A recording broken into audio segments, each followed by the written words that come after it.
Olá, bom dia. Ao Reginaldo Carneiro está nos assistindo. Ao Ronaldo Fumagalli, bom dia. Para os irmãos,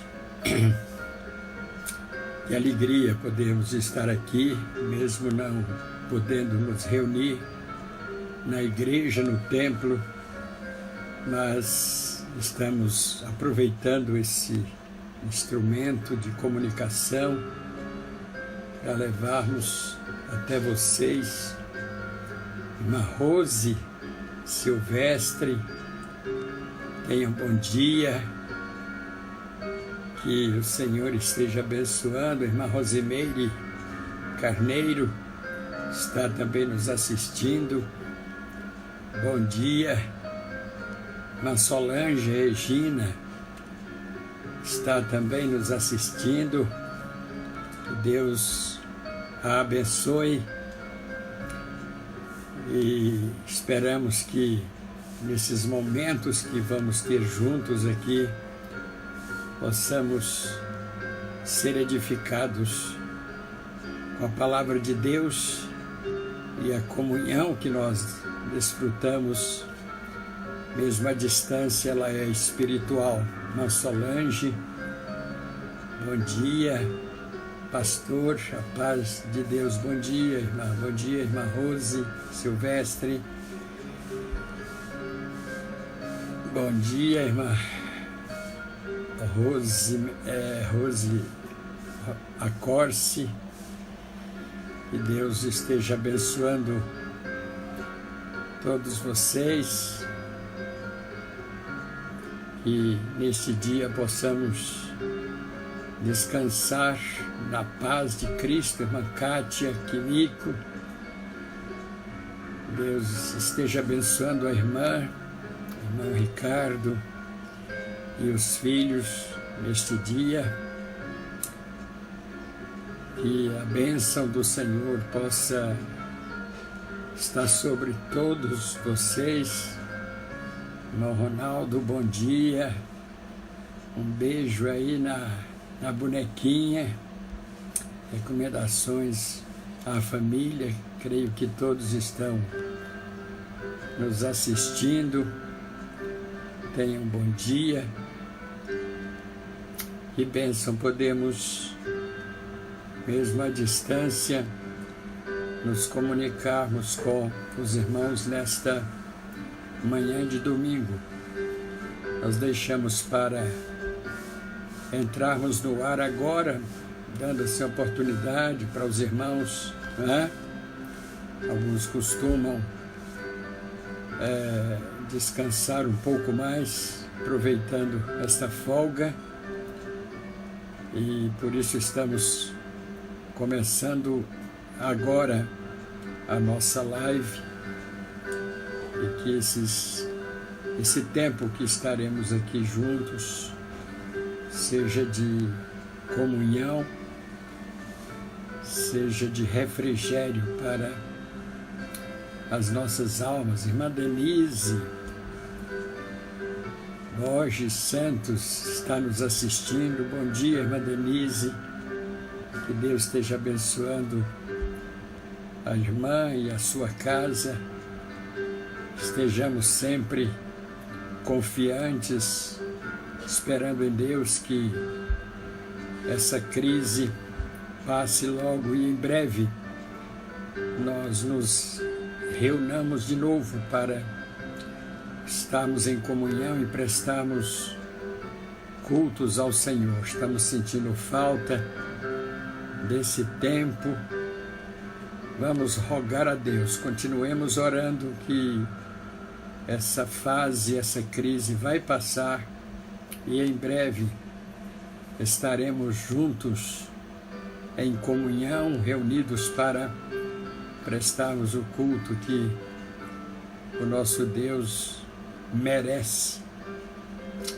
E que neste dia o Senhor esteja cuidando de cada um de vocês, dando conforto, a paz de Cristo, que o Senhor possa está sustentando com a sua graça o coração de cada irmã, de cada irmão. Bom dia, irmã Denise. Que o Senhor abençoe a todos vocês e que a paz de Cristo é a mais importante nessa fase crítica que nós estamos vivendo, porque se a paz de Cristo não prevalecer sobre tudo isso, nós podemos entrar em desespero. Bom dia, Felipe, que bênção você está nos assistindo também, que Deus abençoe a sua vida, viu? Nós amamos muito você. Então, a paz de Cristo, ela tem que prevalecer, ela tem que sobrepor sobre todas as crises da vida. É impressionante como Paulo, mesmo preso e sofrendo, ele não deixava que a sua paz fosse afetada. Bom dia, irmã Fernanda Sandoval, que Deus esteja abençoando a sua vida e a vida de sua família. Então, irmãos, que a paz de Cristo possa sobrepor, ser infinitamente maior do que as crises que nós enfrentamos. Porque tendo esta paz em nosso ser, em nosso coração, nenhuma crise, nenhum sofrimento será capaz de nos derrotar, de nos abater. O Senhor é fiel, fiel em todas as coisas. Vamos orar nesse instante. Eu gostaria que você, em espírito, estivesse em oração comigo agora.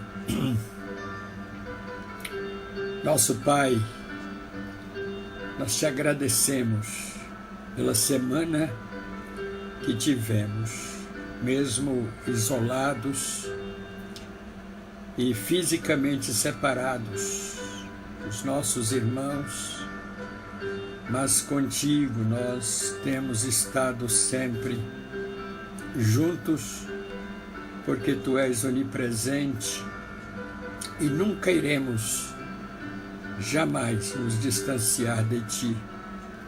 Queremos, Pai, te agradecer pela semana que nos deste, pela manutenção da vida, pelo conforto de tua presença diante do que estamos enfrentando nestas últimas semanas, Pai. Nós queremos descansar em ti.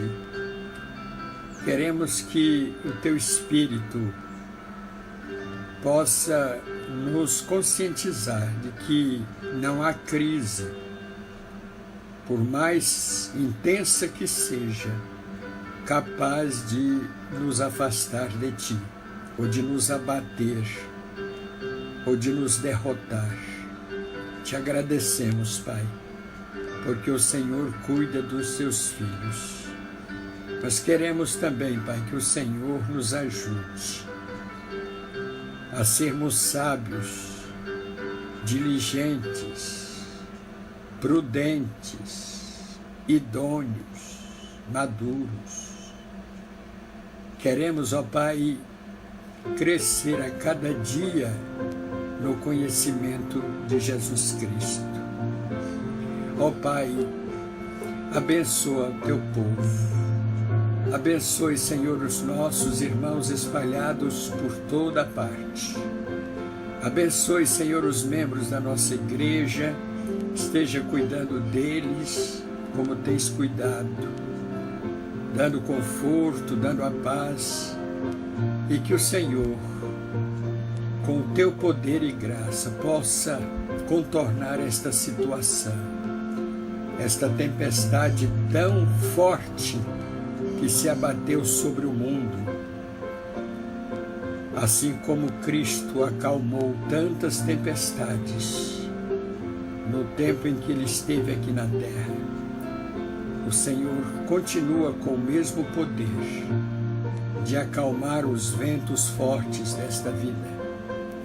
Que o Senhor possa nos ajudar a que mantenhamos a nossa confiança e a nossa fé em Ti. Que nada venha nos separar do amor de Deus que está em Cristo Jesus, nosso Senhor. Te agradecemos, Pai, por este dia e podermos estar aqui, ó Deus, falando aos nossos irmãos e amigos de perto e de longe. Que a Tua palavra nesta manhã possa nos fortalecer e nos alimentar. Em nome de Jesus. Amém.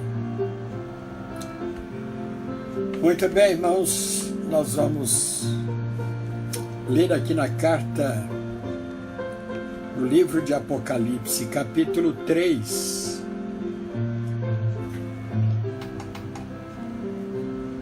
A partir do versículo 7, a carta que foi dirigida à igreja em Filadélfia. E podemos observar que todas estas cartas, as 7 igrejas, 7 cartas passaram ou foram remetidas aos seus líderes, aos seus anjos ou aos seus pastores. Veja quanta responsabilidade.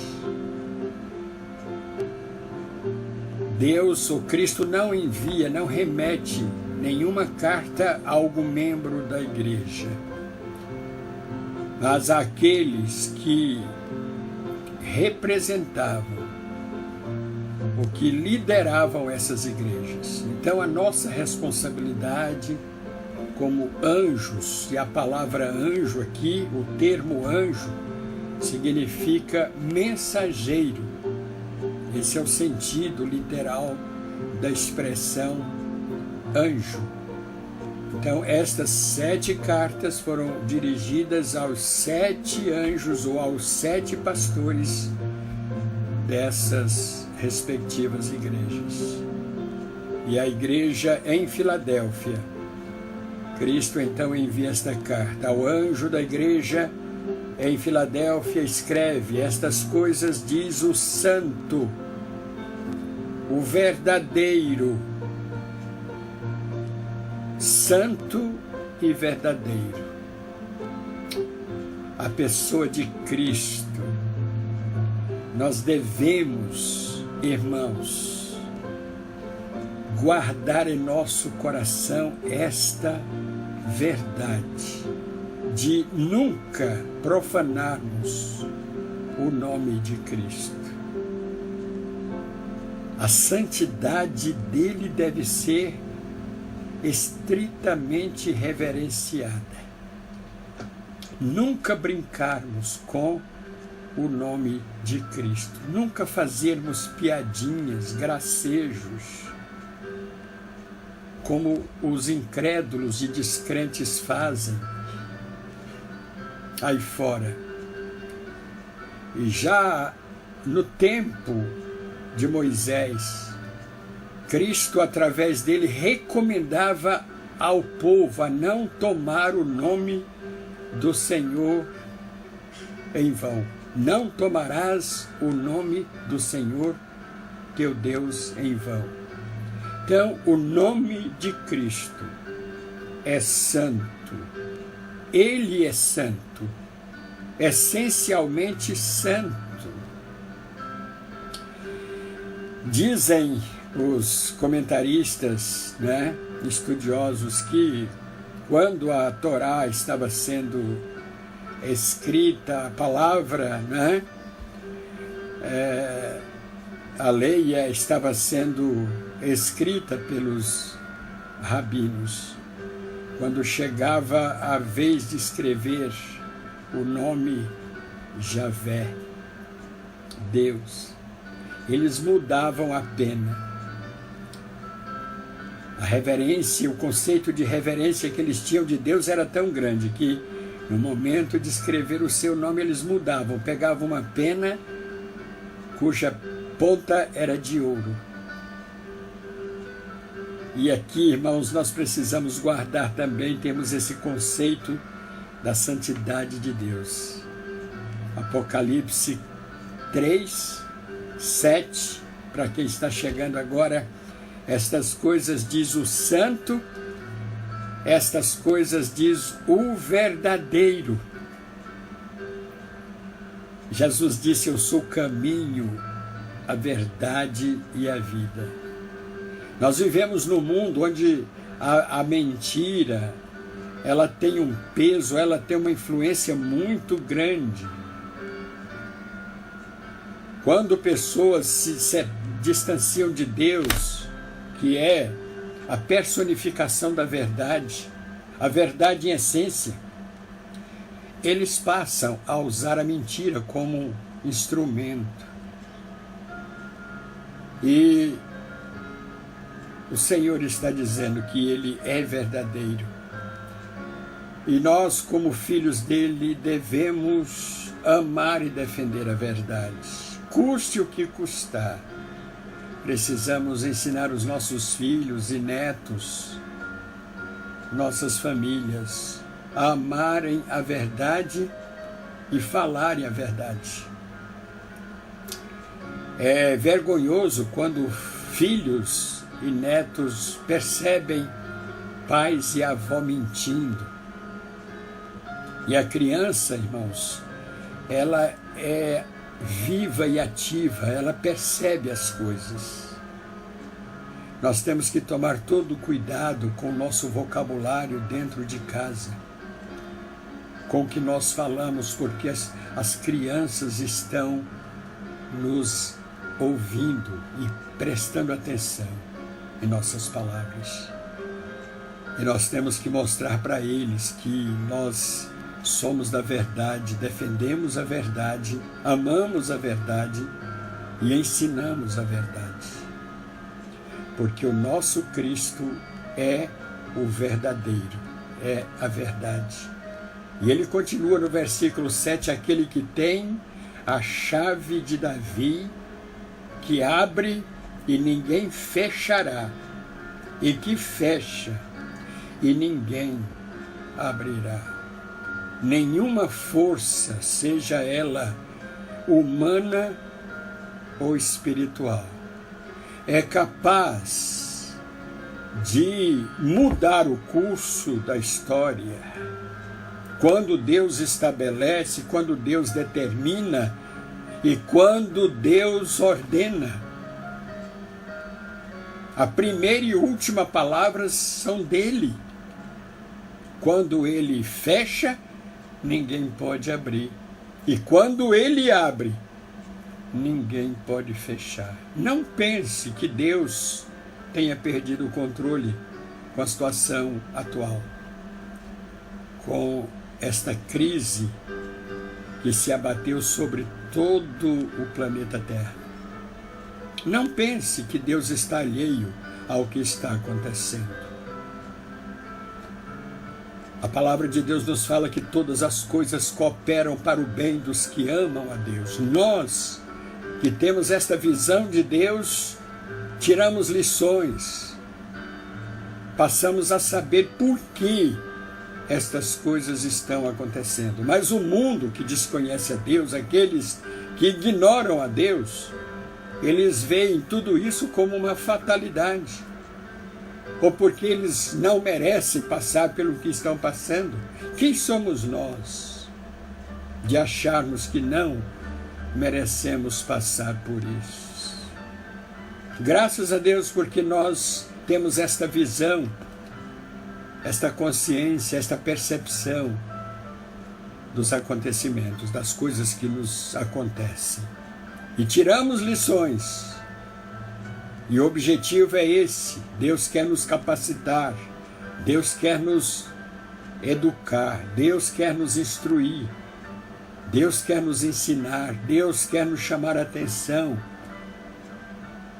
para aqueles hábitos, aquelas atitudes erradas que têm nos levado a viver uma vida cristã sem compromisso, uma vida cristã sem responsabilidade diante de Deus. Preste atenção nisso. Pergunte para Deus, Senhor, o que o Senhor quer nos ensinar, ao invés de perguntarmos para Deus, Deus, por que estas coisas estão acontecendo? Vamos perguntar para Deus o que o Senhor quer nos ensinar através desse Covid-19. E com certeza muitas lições nós vamos aprender através disso. E uma delas é do senso, do conceito que nós devemos ter, irmãos, em relação ao nosso compromisso com Deus e com a sua obra. Alguns irmãos têm, quando nós conversamos com eles por telefone, eles dizem, pastor, eu estou sentindo uma falta tão grande da minha igreja, dos cultos. Então, aqueles que eram relapsos, indiferentes em relação à sua igreja, às atividades da igreja, agora eles estão sentindo falta disso, pelo isolamento, pela quarentena, pela distância que eles estão nestas semanas das coisas de Deus, das atividades do reino de Deus. Então, o crente que não sente essa falta de estar reunido, de estar em comunhão, irmãos, alguma coisa está errada com esse crente, com esta pessoa. Então, a porta que Deus abre, ninguém fecha. Não tenha medo de que Deus tenha perdido o controle da situação, dos acontecimentos do mundo. Não. Ele tem um propósito com isso que está acontecendo. Quando ele abre, ninguém fecha. Quando ele fecha, ninguém abre. Verso 8 do capítulo 3 de Apocalipse, a carta dirigida a Filadélfia: conheço as tuas obras. Ele sabe cada detalhe, cada particularidade da nossa vida, Deus sabe. Mesmo aquelas coisas mais íntimas, mais profundas do nosso ser, que não chegam ao conhecimento das pessoas, Deus sabe de tudo. Ele conhece as nossas obras, Ele conhece as nossas ações, Ele conhece as nossas atitudes, Ele conhece nossas reações, Ele conhece os nossos pensamentos. Verso 8, continuando: eis que tenho posto diante de ti uma porta aberta, a qual ninguém pode fechar. Nós já comentamos no versículo anterior. Ninguém pode fechar a porta que Deus abre. Ninguém. Se você está com uma doença grave e para a medicina é incurável, ou passando por algum problema emocional, familiar, financeiro, olha, os homens podem não ter as soluções, mas Deus tem. Ele coloca diante de nós uma porta aberta e ninguém, nem mesmo o diabo com seus anjos, são capazes de fechar esta porta. Ele sabe que nós temos pouca força,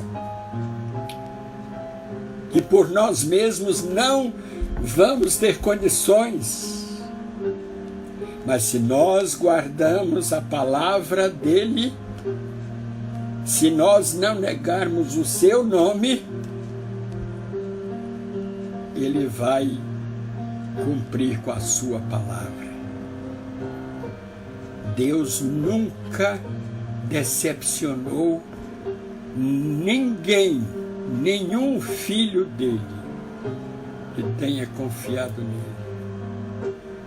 Deus nunca nos decepcionará. Por isso, a nossa confiança deve estar exclusivamente nele. Nesta semana nós comentamos o Salmo capítulo 20, falamos ali que uns confiam em carros, outros em cavalos, confiam nos recursos e promessas humanas. Mas nós faremos menção do nome do Senhor nosso Deus. Os que confiam em carros, em promessas humanas, se decepcionam muitas vezes. Mas aqueles que confiam em Deus, jamais serão decepcionados. Versículo 9. Eis que farei que alguns dos que são da sinagoga de Satanás, desses que a si mesmos se declaram judeus e não são, mas mentem, eis que os farei vir e prostrar-se aos teus pés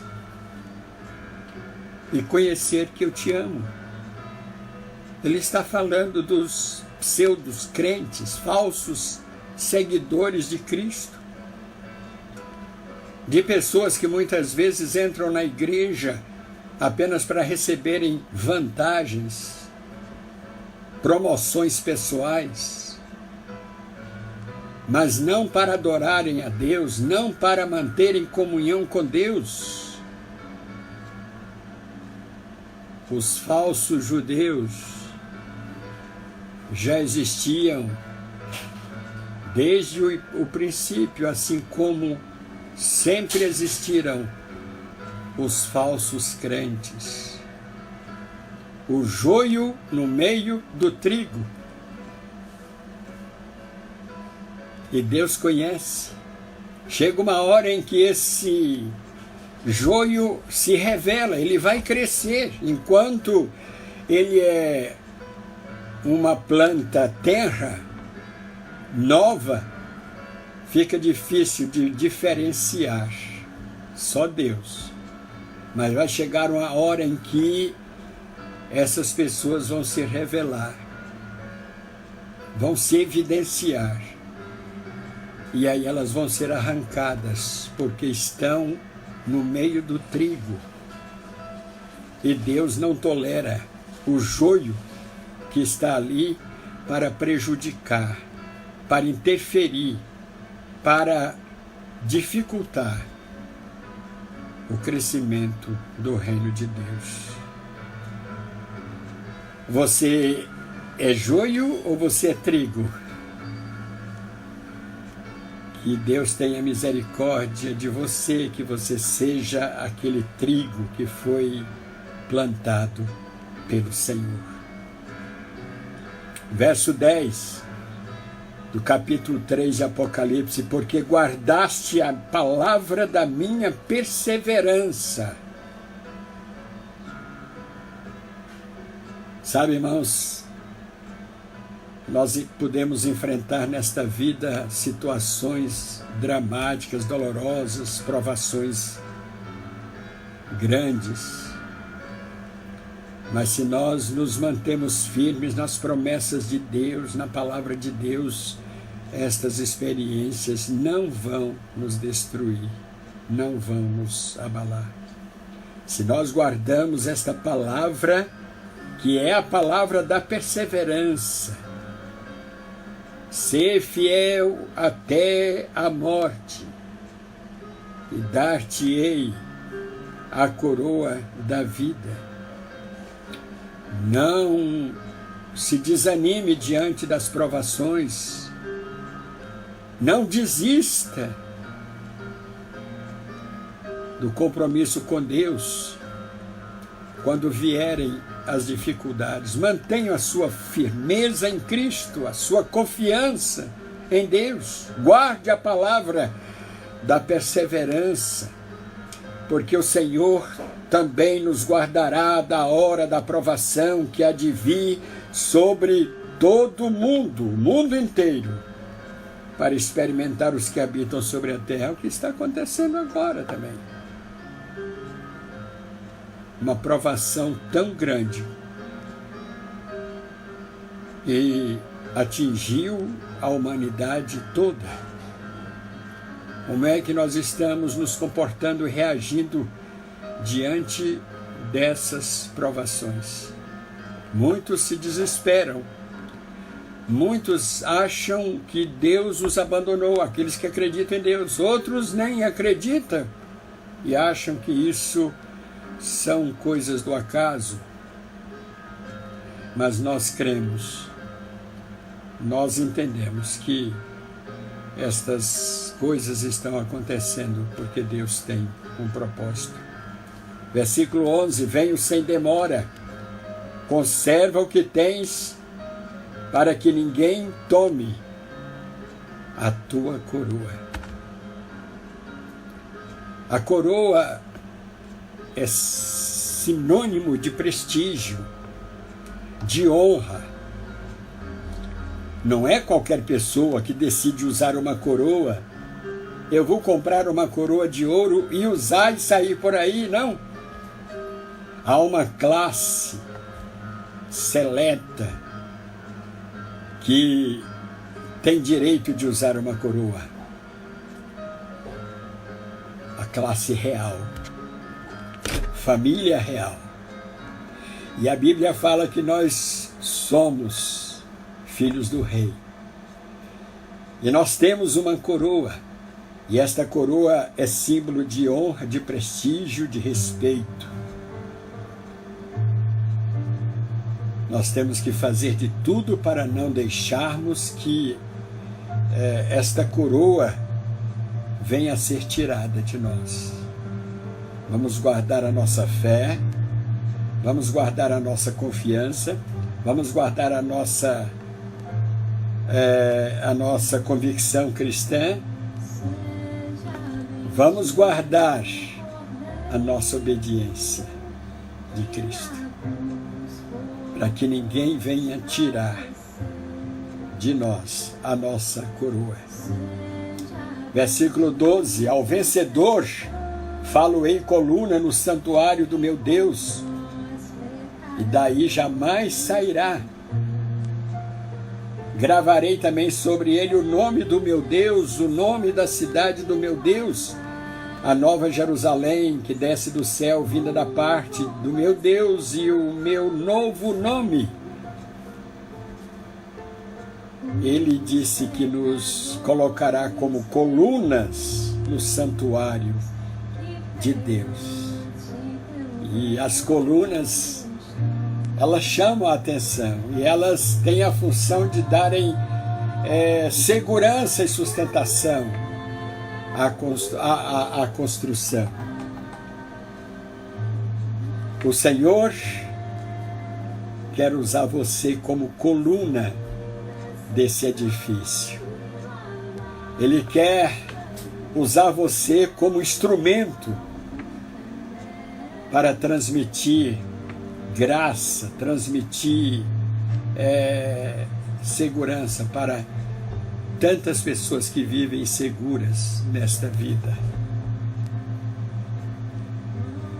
Versículo 13, terminando. Quem tem ouvidos, ouça o que o Espírito diz às igrejas. Será que nós estamos com os nossos corações e ouvidos abertos para o que Deus quer nos ensinar?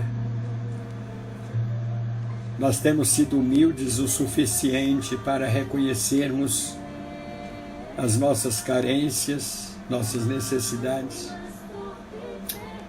Que nesta manhã o Senhor possa nos ajudar a sermos melhores crentes, pessoas capacitadas para toda boa obra, como diz a palavra de Deus. E que ao sairmos dessa quarentena, ou quando passar esta fase difícil que estamos passando, ao voltar às suas atividades, que você volte com as suas forças espirituais mais renovadas, que você volte com uma visão mais ampliada a respeito do reino de Deus, que você volte com propósitos renovados para servir a Deus e dedicar ao Senhor tudo que você é e tudo que você tem. Olha, irmãos, isso não está acontecendo por acaso. Aproveite para tirar as lições, para descobrir o que é que Deus quer lhe ensinar através de tudo isso. O salmista, no Salmo 119, ele fala: foi-me bom ter sido afligido, para que eu aprendesse os teus decretos, os teus preceitos. Nada acontece por acaso na vida do crente, na vida do servo de Deus. Todas as coisas contribuem juntamente para o bem dos que amam a Deus. Irmãos, eu não tenho dúvidas de que a volta de Jesus está se aproximando. Nós não temos condições de definirmos datas, não temos registrado na palavra de Deus que dia e hora, mas pelos acontecimentos escatológicos, proféticos, nós entendemos que a volta de Jesus está se aproximando. Então vamos estar preparados, vamos estar unidos, e ao voltarmos às normalidades dos trabalhos, às atividades de nossas igrejas, que nós voltemos com outra visão, com outra percepção, com outro propósito, de fazer aquilo que antes não fazíamos, de nos dedicarmos mais ao Senhor e à sua obra. Vamos orar nesse instante. Nosso Deus e Pai, nós queremos nesta manhã te agradecer pela tua palavra, pelo que nós podemos aprender, que o Senhor nos ajude, Pai, esses dias de isolamento, que nós aproveitemos para meditarmos, refletirmos, analisarmos as nossas vidas, e que o Senhor nos revele aquilo que nós precisamos aprender, mas também nos revele aquilo que precisamos renunciar. Abençoe o teu povo, Pai. Cuida de cada família, cuida de cada membro de tua igreja. Cuida dos enfermos, cuida dos médicos, enfermeiros que estão incansavelmente trabalhando nesses dias, Pai. Cuida de suas famílias, cuida de tuas igrejas, dá-nos a tua paz e a tua segurança, em nome de Jesus. Amém. Que Deus abençoe a todos os irmãos. E à noite nós, então, nos encontraremos novamente. Tenham um bom dia.